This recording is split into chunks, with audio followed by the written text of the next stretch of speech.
A lot of you watched K-pop Demon Hunters without actually watching it. I know, I'm speaking like a mysterious grandpa. I just mean that a lot of you didn't see the hidden messages, hints, and flashes of details that the movie has. So I'll be going through 10 of these secret details. From huntrix protesting against the real-life K-pop industry, to the Saja boys showing their demon to the world twice before that final performance. And even to Jinu showing us that he really loves Rumi. It's going to be a lot to unpack, so like, subscribe, and let us begin.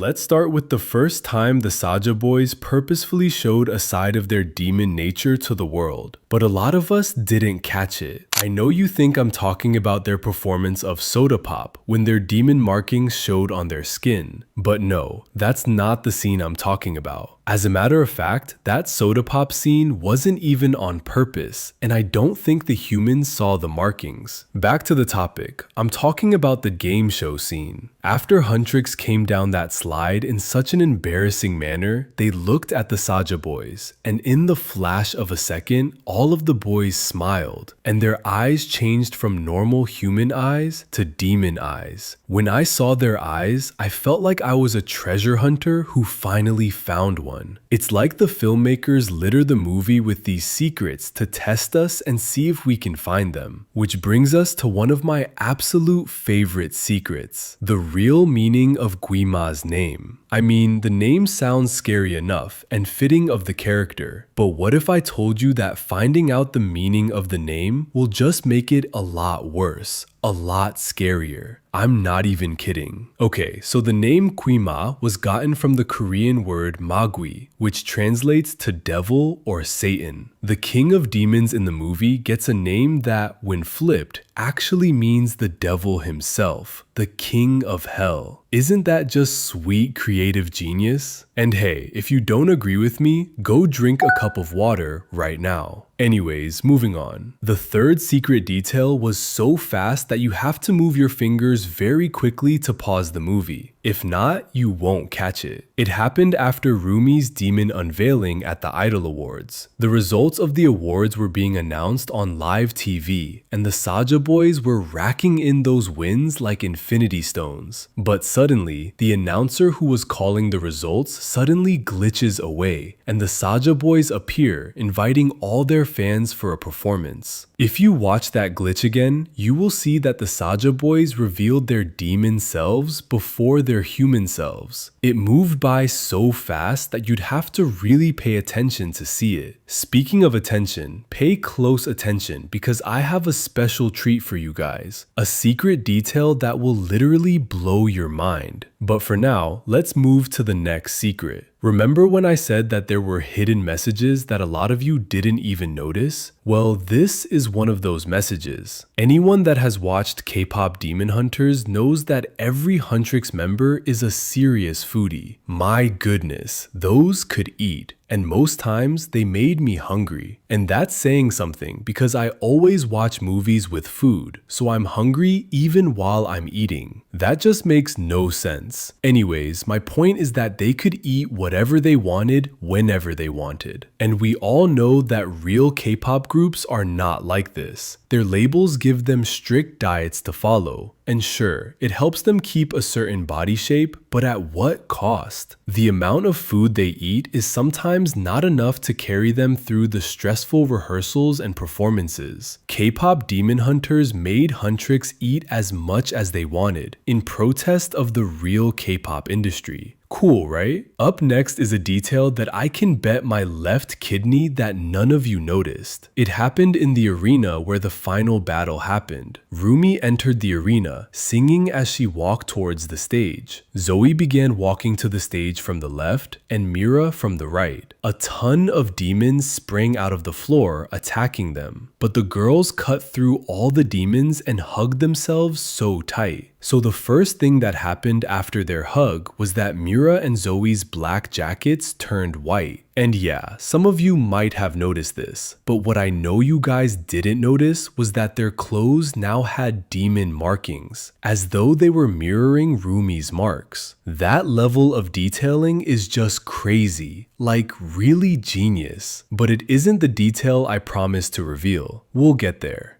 For the sixth detail, I'll be talking about how the director made an unusual cameo in the movie.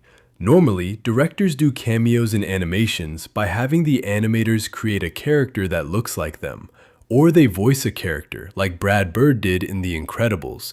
And mind you, the director of Kpop Demon Hunters actually voiced a character in the movie, but she decided to do something else entirely. After the fan signing, Bobby, Mira, and Zoe went through social media, and they saw a post shipping Rumi and Jinu. The post was made by an account named mag_kang24, which is basically the director's name, Maggie Kang. Haha, it's funny, cute, and smart, but that's not even close to the cutest secret detail on this list. The cutest and sweetest was when Jinu showed us how much he loved Rumi, but none of us noticed it, not even Rumi. I'm guessing we all remember that scene where Rumi gave Jinu a bracelet that an elderly woman gave her. Yeah, those two had the perfect opportunity to smooch right there, but they decided to make it awkward instead. Anyways, let's take a lot of steps to the performance of Your Idol at the arena. Most of you, like me, were so obsessed with the song that you didn't notice anything else. But if you look past the catchy music and the very cool dance steps and just lock your eyes on Jinu's wrist, you will notice that Jinu was wearing the bracelet Rumi gave him.